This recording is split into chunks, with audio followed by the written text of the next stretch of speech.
You're driving with the windows down. You don't know where you're going, and you stopped caring about 40 miles back. The office is behind you. The emails are behind you. That last conversation with her, the one where she stood in the kitchen doorway and said, "I think we both know that's behind you too." Your phone is face down on the passenger seat. The screen keeps lighting up through the leather. You can see it pulsing in your peripheral vision every few seconds.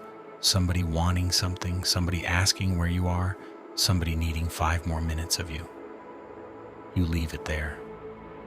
The highway thinned out a while ago. 2 lanes now. Then something that barely counts as a road.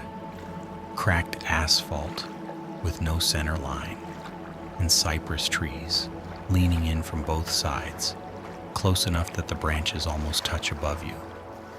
Some of them are old. You can tell by the way they lean, like they grew toward each other over decades, and now they're almost meeting in the middle, making a tunnel of dark green over the road. The radio lost signal 20 minutes back. You haven't bothered scanning for a new station. The quiet is fine. The quiet is better, actually. You've been talked at all day, all week, all month.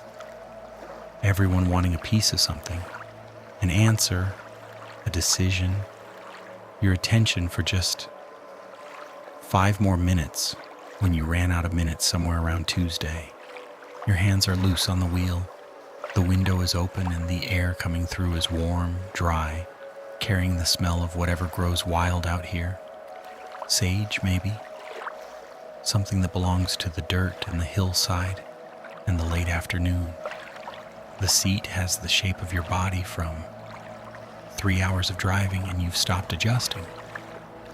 Your back found a position it could live with an hour ago, and you left it alone because you are so tired of adjusting things.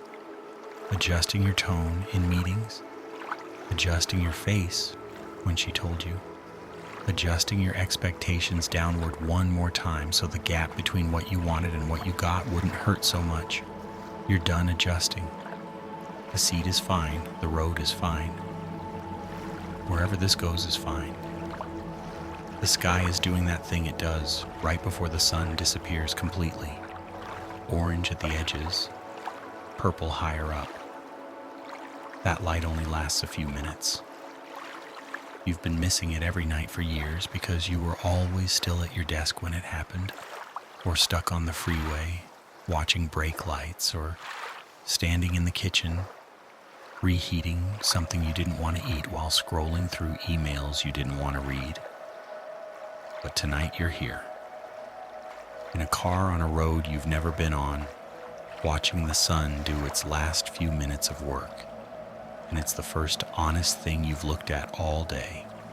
The road dips, curves around a hillside covered in dry grass and wild thyme that you can smell even at this speed, which isn't much speed at all anymore because the road has slowed you down the way a creek slows down when it widens. And then below you, set into the base of the hill, where the ground flattens out, there's a building. Low, stone, old in a way that makes everything else you've been worrying about feel very small and very recent. Oil lamps are burning in the windows, actual flames behind glass, not electric, and the light they throw is amber and unsteady and warm in a way that fluorescent lights will never be. The building sits there like it's been sitting there for centuries, and it probably has. You pull over where the road ends, dirt clearing. Your engine ticks as it cools. Dust settles around the car in the last of the daylight, and the air smells different out here when you're not moving through it.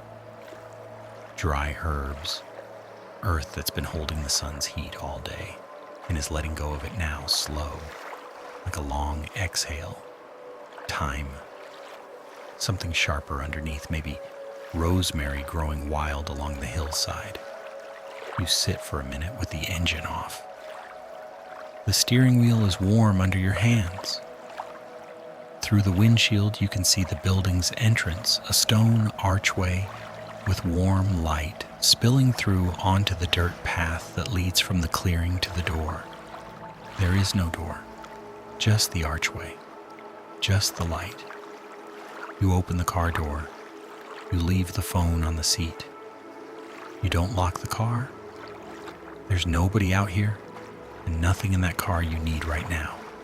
The keys go in your pocket out of habit, but everything else stays. You walk toward the building. The dirt path is packed hard under your shoes. The air is cooling now that the sun is nearly gone, but the warmth coming off the stone walls reaches you from 6 feet away. Gentle, radiating, like standing near a fireplace that's been burning all afternoon. Your feet are moving, and you're letting them because the part of you that plans where to step and why has finally gone quiet. You step through the archway. The air changes the second you cross under the archway. Cooler. The stone walls around you are thick, 2 feet at least, and they hold temperature differently than anything you're used to. They've been soaking up the day's warmth for 12 hours, and now they're giving it back at their own pace, steady, unrushed, the way old things tend to do everything. You can feel it on your arms, your neck, the side of your face closest to the wall as you walk through a short passage that opens into a courtyard. It's bigger than you expected. Open to the sky, which is purple now, fading toward dark blue at the top. Stone columns line the edges of the courtyard, holding up a covered walkway that runs around the perimeter.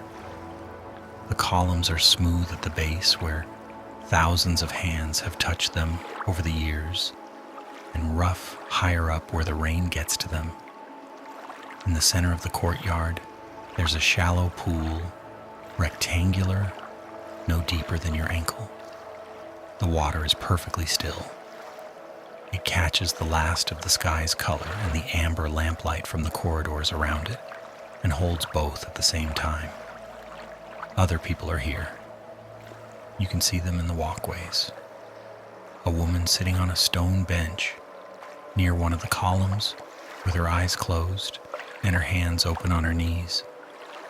A man walking slowly along the far wall, his hand trailing the stone like he's reading it with his fingers, or maybe just touching it because it feels good to touch something that solid.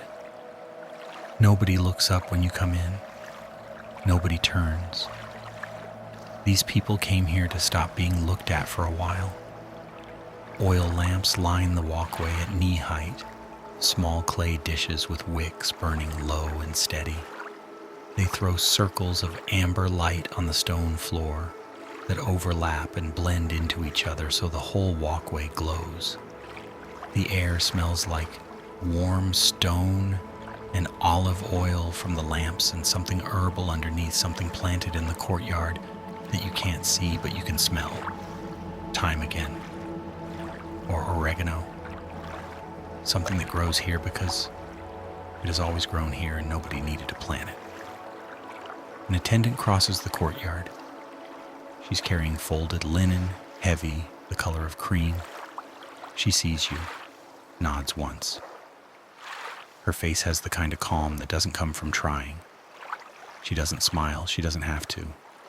The nod says everything. You're here. That's enough. Follow me if you want. She tilts her head toward a corridor off the main courtyard and keeps walking. You follow her.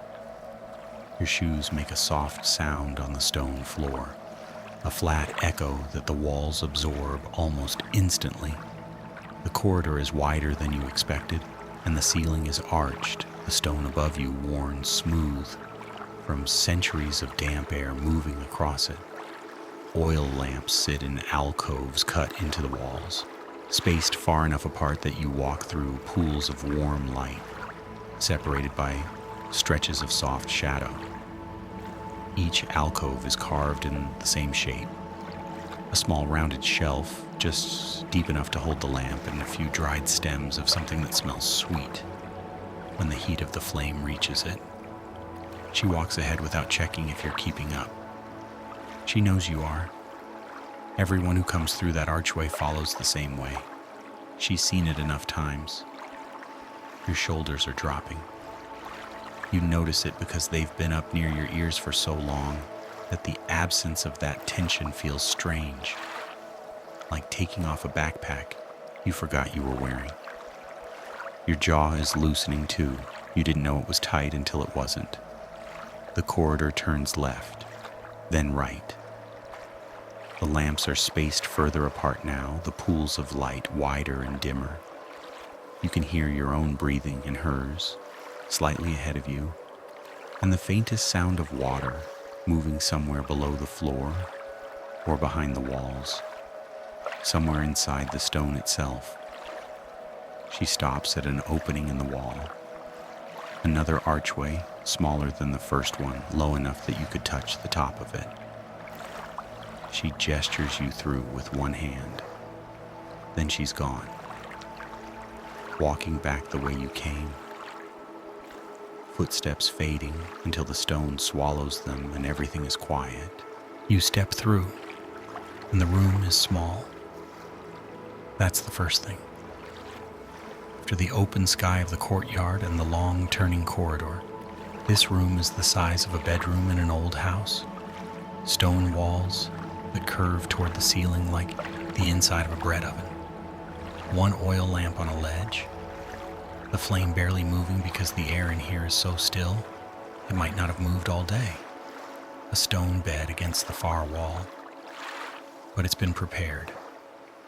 Someone laid wool blankets over the stone, thick, 3 layers at least. The top one, a deep cream color that looks golden in the lamplight. When you touch them, you can't feel what's underneath. They're warm. The room has been holding warmth since sunrise. The walls, the floor, the bed, everything in here has been slowly absorbing heat all day. And now, with the sun gone, the room is giving it all back. It feels like climbing into a car that's been parked in the sun, except gentle, except good. The warmth wraps around you the second you step inside. It starts at your ankles, where the stone floor is closest, and rises as you move further in. On the ledge beside the lamp, there's a clay cup, something warm inside. You pick it up and the cup fits in both hands, rough on the outside, smooth at the rim where lips have worn it down over years. Steam curls off the surface and disappears into the still air. It smells like the ground outside, like time, and something deeper underneath that you can't name. Something root-like, earthy. The smell of a place where things grow slow and stay a long time. You drink it. You don't ask what it is. 3 hours ago, you would have read the label, checked the ingredients, Googled whether it was safe. 3 hours ago, you were a person who needed to know everything before you could let anything happen. Now you drink it because it's warm, and it's here, and someone left it for you, and that's enough. It spreads through your chest, gentle heat, moving downward. You can feel it in your stomach, in your hands, wrapped around the clay, in the soft loosening at the back of your throat that happens when you swallow something warm on a cool night. Your shoes are off. You don't remember taking them off. They're beside the bed, toes pointing toward the wall, and your feet are on the stone floor, and the stone is warm. Not hot, just warm. The temperature of skin. You sit on the bed, and the wool gives under you. Firm underneath, but soft on top. Soft enough that your body sinks an inch and finds the shape it actually wants to be. Your hips settle, your lower back unclenches. The muscles along your spine that have been holding you upright in an office chair for 10 hours a day are letting go one at a time, top to bottom, like someone loosening the strings on a guitar. You lie back, The ceiling is close. The stone above you is the color of old honey in the lamplight. Someone carved shallow grooves in it, running from wall to wall, and you can see where the chisel went, the slight variation where each stroke ended and the next began. Whoever made this ceiling did it a very long time ago, before your job existed, before your apartment existed, before her, before the emails and the phone calls and the 11 notifications you didn't open, before all of it. This stone was here, and it will be here long after every one of those things has stopped mattering, which is maybe tomorrow, which is maybe already. The blankets are at your chest now. The clay cup is on the ledge, empty, still warm, and the lamp beside it has that unsteady amber glow that moves shadows slowly across the walls, like clouds crossing a field, seen from a very long way away. There are words carved into the stone above you. Old words cut deep, and you can see them in the lamplight, where the shadows settle into each letter and give it an edge. You can't understand the language. The letters are shaped like nothing you studied, nothing you've seen on menus or airport signs or subtitles.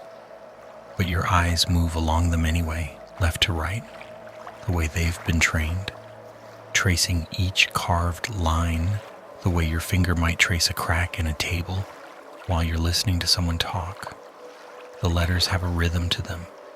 Some are taller, some sit lower, rounder, tucked close together like they belong in pairs. You start to feel the pattern more than read it. Your eyes move slower. The words aren't asking anything of you. They're just there the way the stone is there, and the wool is there, and the warmth of the cup is still in your chest. Present, steady, old and finished, resting in the same room you're resting in. You wonder how many eyes have traced these same lines.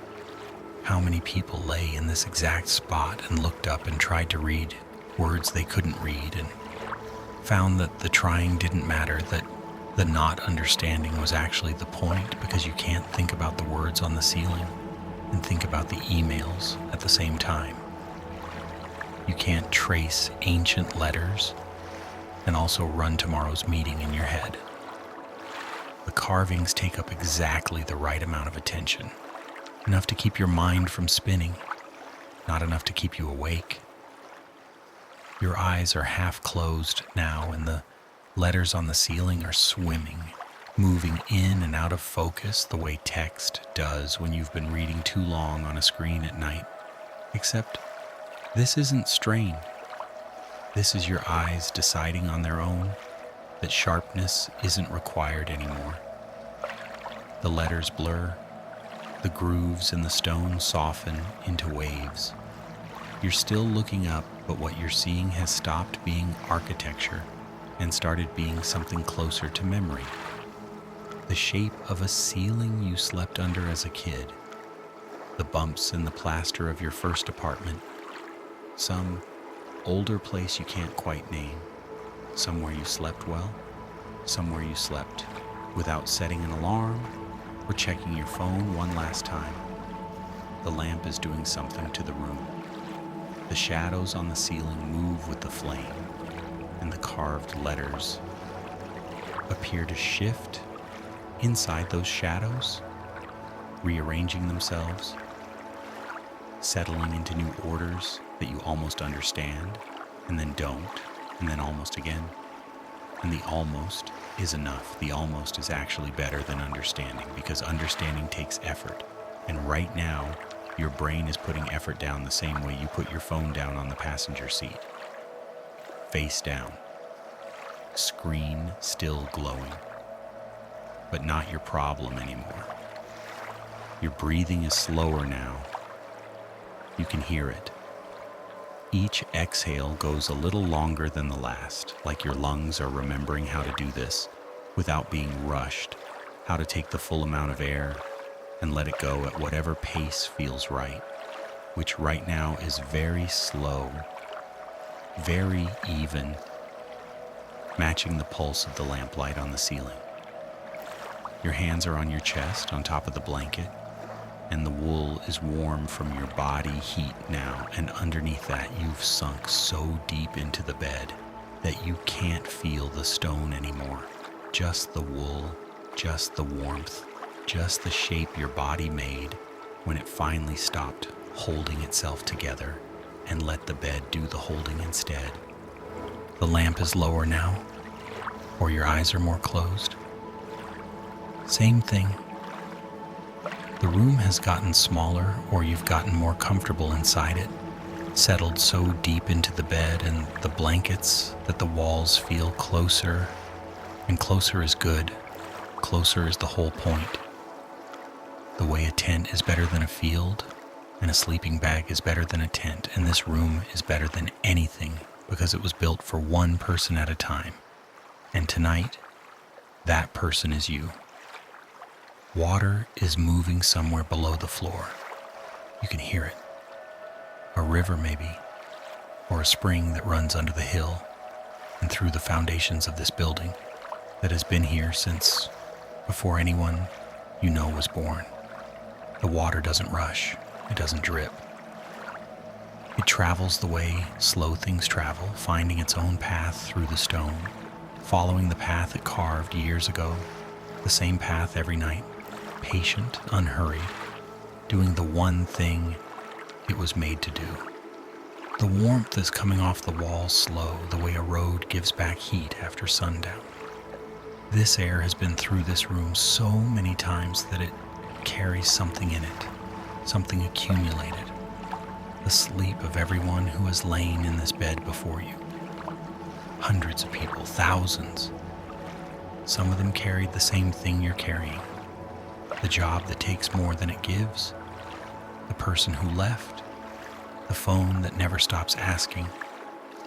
They lay here too. They put all of it down. The stone remembers. Somewhere above the ceiling there are stars, and you know this without seeing them. You know the sky went dark while you were lying here, and the cypress trees along the road are standing in that darkness now, still, the way they've stood every night for longer than you can count. The car is still in the clearing with the dust settled thick on the hood. The phone is still on the seat, screen dark by now, battery dying or dead. Let it die. Whatever it was trying to tell you can find you in the morning, and by morning you will be a different person than the one who drove here. Not fixed, not healed, just rested. Just someone who slept one good night in a room that was built for sleeping. Footsteps somewhere in the corridor, far away, soft. Another person arriving, being led to their own room, their own stone bed, their own cup of something warm on the ledge. You hear the footsteps for a few seconds, the soft double tap of shoes on stone, and then the walls absorb them and everything is quiet again, quieter than before. The quiet isn't empty, it's full of stone and wool, warm air, the water under the floor, the lamp if it's still going. Your body has found the exact position it wants to be in, and it's the position you're already in. The wool has taken the complete shape of your back and your shoulders and the backs of your arms, the curve of your calves, the weight of your heels. Every part of you is touching something warm. The stone underneath holds all of that. The hill holds the room holds you. You are very small inside all of it, and very held. The stone is warm. It has always been warm. It was warm when you arrived, and it's warm now, and it will be warm when the sun comes up and starts the whole cycle again, heating and holding and releasing. And tonight, you are part of that cycle, your body giving heat to the wool, and the wool giving it back, and the air between you and the ceiling, holding all of it in a thin, warm layer that covers you better than any blanket because it's made of you.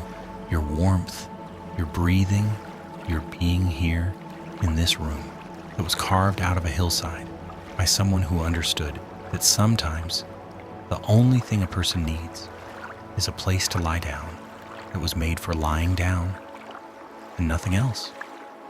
The attendant who led you here is somewhere in the building. You can't hear her, but you know she's there. She might be in the courtyard where the pool reflects nothing now because the sky is fully dark. She might be sitting on the bench where the woman was sitting earlier, both of them quiet, both of them still.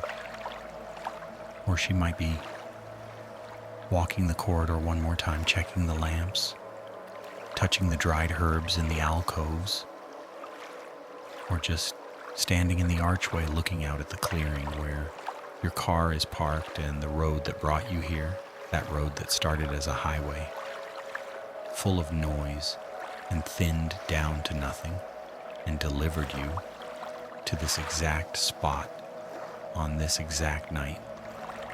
Because tonight is when you finally stop driving. The carved letters above you are gone now. The ceiling is just stone. Smooth, close, warm. The grooves are still there, but your eyes are closed. And what you see behind your eyelids is softer than stone, softer than anything, just color, just amber, fading to brown, fading to nothing. The same nothing that the road became when you stopped following it. The same nothing that your thoughts are becoming as they slow and thin and space themselves further apart until the gap between one thought and the next is longer than the thought itself. The water under the floor is still moving.